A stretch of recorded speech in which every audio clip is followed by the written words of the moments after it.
এবং নতুন ব্যাটার বিষয়ে আছেন রিয়াদ। আর একটা বল এবং আরো একটা ছক্কা রিয়াদের ব্যাট থেকে 156 থেকে 157 বোলার বল করেছেন, এবার কিন্তু তুলে বেড়াচ্ছেন এবং বল চলে গেছে সে 4টা রানের জন্য।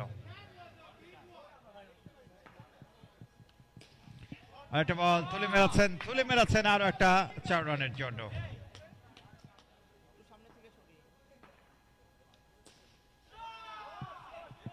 আরো একটা বল আরো একটা ছক্কা।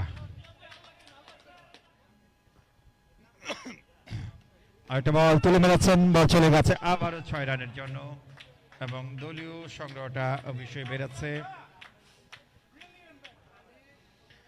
একটা বল সজোরে ব্যাটটা চালিয়েছিলেন, দারুণ শট, এই বলে বিষয়ে 4টা রান জন্য। এই মুহূর্তে বিষয়ে জাকির তিনি বিষয়ে আছেন, তিনি পৌঁছে গেছেন এবং আরো একটা ছক্কার জন্য এবং আরো একটা ছক্কা। এবার কিন্তু একেবারে ডিফেন্সিভ শট খেলেন, এই বলে বিষয় রান যাবে, অর্থাৎ 3টা ছক্কা প্রয়োজন। বলতেন মতো আবারও একটা ছক্কা নাকি 4 সেটা দেখার বিষয় এবং ছক্কা, এবং তিনি পৌঁছে গেছেন 42 রানে।